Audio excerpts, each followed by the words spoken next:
What really got me into cars, I know when I was a child, I used to play with all the little Hot Wheels on the carpets and everything. And I remember I had a Z28 Camaro and it was a police car. And I used that car to chase down like all my other cars, like a high-speed pursuit type of thing. And it was always super fun to me. And that's what really kind of got me into cars.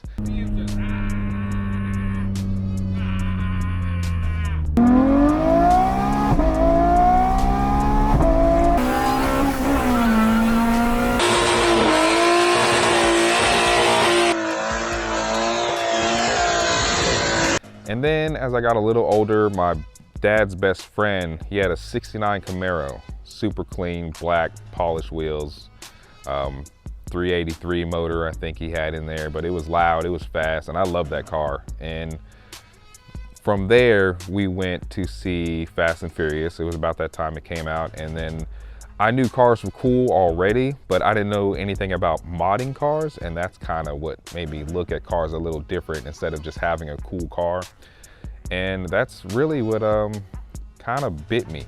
But I didn't really take it seriously till later, because I was still skateboarding like I was in high school after I graduated, and I was still skateboarding. So I bought my BMW E36 back in 2010. I was still skateboarding. And I did a few things here and there, like painted the wheels and lowered it a little bit and exhaust, but nothing too crazy. But 2014, I hurt my knee, tore my ACL, and I couldn't skateboard anymore.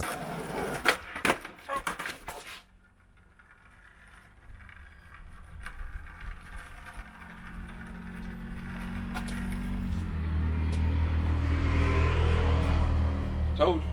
Because it never got right again, and every time I tried to skateboard it would hurt too much, and I decided to give it up. So once I gave it up, it was kind of an emptiness in me, and after that emptiness, that's when I started to really focus on modding cars, because all my free time used to go to skateboarding. So then I had all that free time, so I'm like, what do I do now? So that's when I started learning about modding cars and doing my own suspension and doing this and bolt-ons and intakes and stuff. And over time, it just, became part of my lifestyle, and it's been like that for years now, and I don't think it's gonna stop because I'm addicted to it now. My name's Justin. I go by It's Black on Instagram, YouTube, other social media platforms. It's just a name I've gone by for a long time. Started in high school, actually. It's kind of an ironic name because in high school, well, in junior high, I started skateboarding.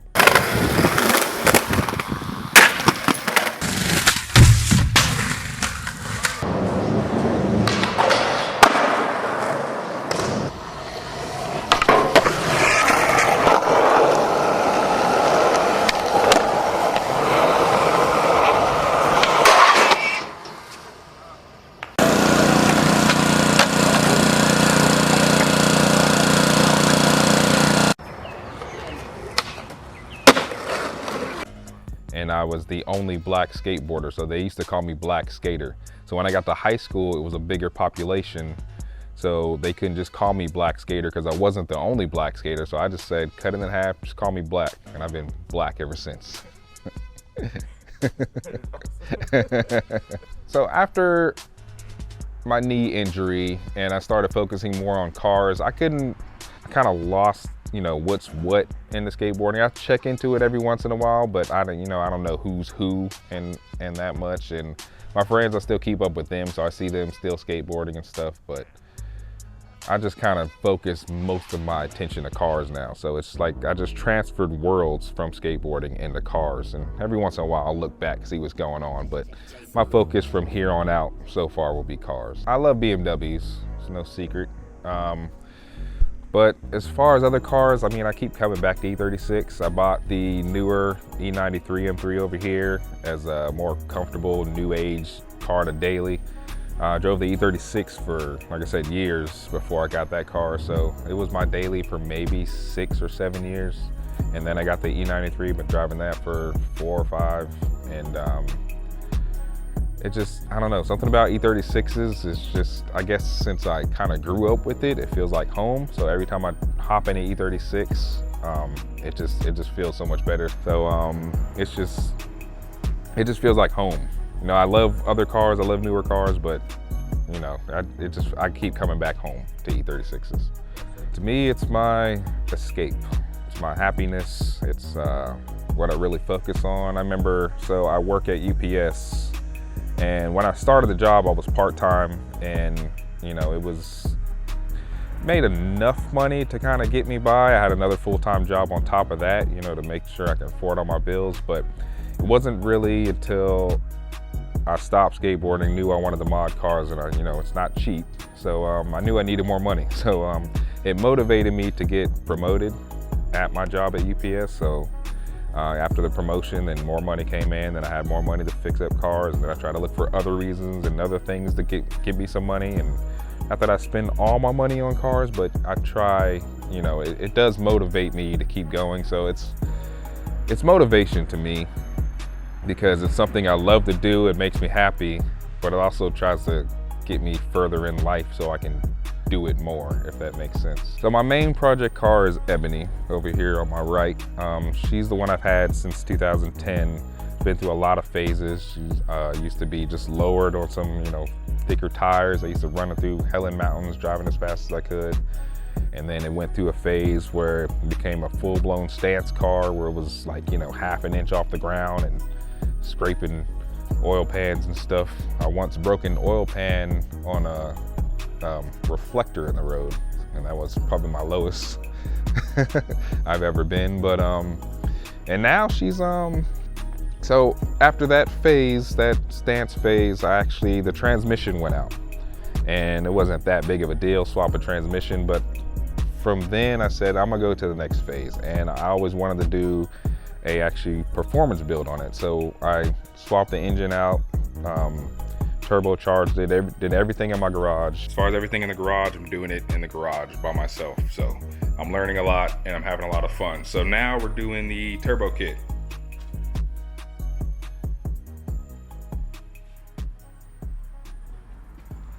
And it's complete now. You know, still has the little things I need to touch up on it still. Like I said, it's a project. Projects are never done, but it's this is my current phase of it. On this car is my main project, and my other cars, like I said, was my daily for a while, and that was just, you know, just basic bolt-on stuff. And then I have another E36 that's really ugly, but it's my track car. You know, I use that for drifting.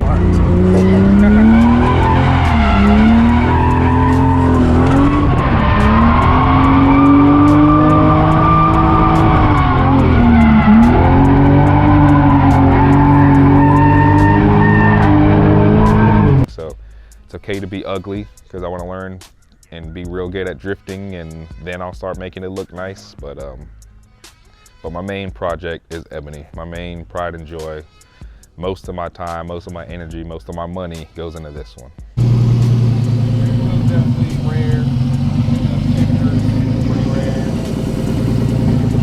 Most of the stuff that you can find, it's not too difficult to find anymore.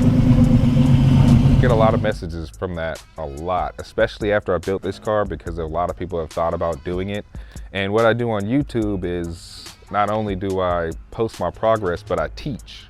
So I actually taught how to build this car from, you know, the start. It used to have, like, it wasn't painted, it had no engine in it, it was just a shell.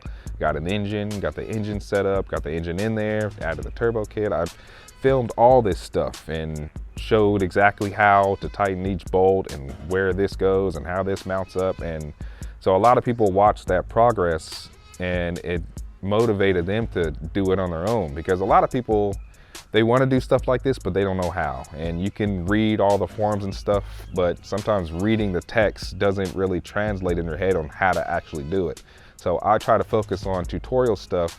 That way people can see how to physically do it, and they can easily follow along. So that helps a lot of people, that motivates a lot of people, and I think that's why my following has grown.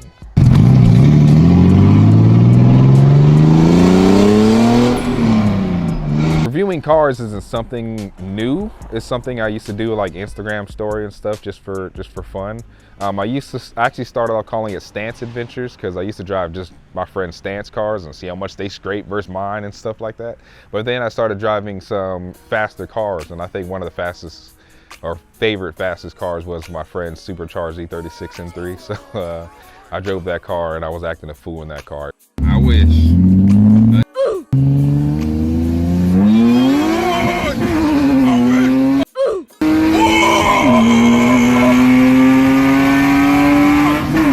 It was hilarious. And I think just from then I said, once I make a YouTube, I already know in my head I'm gonna add a "Give Me Them Keys" subject, and I do the same thing just on YouTube like I do on Instagram, and it's a blast.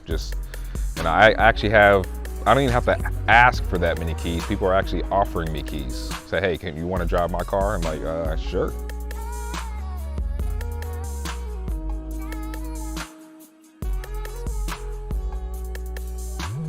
I think so.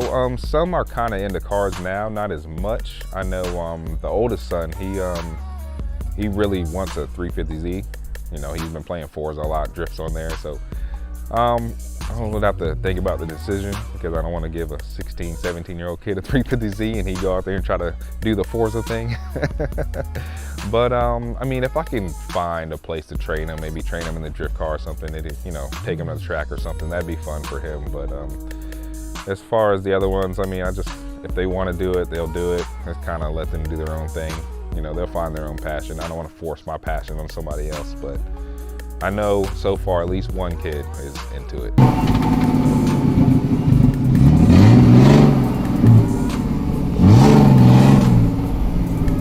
About 5 to 10 years, I definitely think by then I should definitely be able to do this YouTube thing full time, have my warehouse.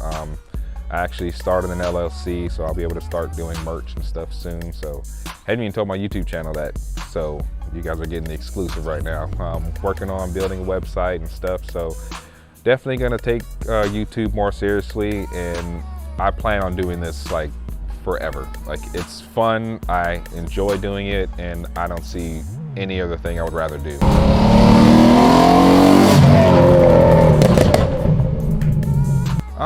I would definitely love to do YouTube full time. The job I do now, I put up with it because it pays bills, and right now it's my sponsor to work on these cars. So, but if I can definitely get my YouTube channel to a level where I can get my own shop and own warehouse and just wake up and just work on my own cars every day, I would love that. I mean, there's a lot of people that motivate me to do that stuff. Like, I watch a guy named Jimmy Oaks. He's probably the biggest inspiration to me because of the way, that's exactly what he does. He has his own shop, he has a bunch of cars, old cars he loves working on, and I just look at him thinking that one day I can actually be there. So that's what I kind of focus on. My job is cool, has good benefits, but I don't see me being there too much longer, since it's just a job to me. It doesn't really make me happy. I'd rather be happy, even if I make less money.